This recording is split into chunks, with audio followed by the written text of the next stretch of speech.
دو بندے جن کو اللہ جہنم بھیجے گا، وہ جاتی نا جب آگ میں جلیں گے تو بڑی چیخ ماریں گے، بڑی اونچا اونچا وویلا چیخنے لگ جائیں گے، چیخیں مارنے لگ جائیں گے۔ اللہ رب العزت فرشتوں کو فرمائے گا ان دونوں کو نکال کے لاؤ، باہر نکال کے اللہ کے عرش کے سامنے کھڑے کیجئے گا۔ رب کائنات پوچھے گا میرے بندو جی باری تعالیٰ فرمائے اتنے کیوں چیختے ہو، دوسرے کو نہیں چیخے؟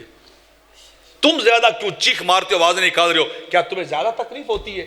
اور اگلا جملہ سنیوں نے کہا باری تعالیٰ ہیں تو دوسروں کے ساتھ کی، لیکن ہم اس لیے چیختے رہے لِتَرْحَمَنَا، تاکہ تجھے ہم پہ رحم آئی جائے،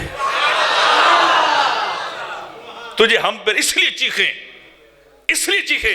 بچہ چیخے تو ماں کو رحم آتا ہے؟ ماں دوڑتی ہے اپنے بچے کی طرف ہر کام کو چھوڑ کر۔ ایک عورت میرے آقا کے سامنے اپنے بچے کو ڈھونڈتی پھر رہی تھی، دیوانہ وار، اسے بچہ نہیں مل رہا تھا، بڑی مشکل سے بچہ جا کے ملا، چھاتی سے لگایا۔ میرے آقا نے فرمایا دیکھ لو یہ ماں اپنے بچے سے کتنا پیار کرتی ہے، حضور ساری کائنات سے بڑھ کر کرتی ہے۔ فرمایا اللہ کی قسم اس جیسی 70 مائیں بھی ہونا، اللہ کا پیار پھر بھی بندے سے زیادہ ہے۔ اب سبحان اللہ ہونی چاہیے دونوں ہاتھ نکال کر لیتر ہمارا، ہم اس لیے روئے، اور روئے بھی آرٹیفیشل کوچی موچی کا تھے، سچی نہیں روئے تھے کہ تجھ تک آواز جائے، تجھ تک آواز جائے، تو ہمیں باہر بلائے، اور تو نے بلا دیا۔ فرمایا اور کیا چاہتے ہو؟ بس تیرا کرم چاہتے۔ اللہ فرمائے گا جہنم ہی جاؤ، جہنم ہی جاؤ۔ ایک جلا جائے گا، وہ چھلانگ لگائے گا۔ اب پھر سبحان اللہ کی باری آگی، پہلے جملہ سنو، میں صرف سادے پڑھ رہا ہوں، عبارت نہیں پڑھ رہا۔ وہ چھلانگ مارے گا، اللہ اس کی جہنم کو جنت میں بدل دے گا، اس کی جہنم کو جنت میں بدلے گا، اور دوسرا کھڑا ہو جائے گا دروازے پہ جا کر، وہ جائے گا نہیں۔ اللہ پوچھے گا وہ تو چلا گیا تو نہیں جاتا؟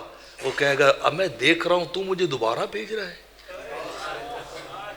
تو مجھے دوبارہ بھیج رہا ہے، دل نہیں مانتا کہ تو دوبارہ بھیجے۔ فرمایا اچھا میرے متعلق اتنا گمان رکھتا ہے؟ جی باری تعالیٰ فرمایا تو جہنم نہ جا، تو سیدھا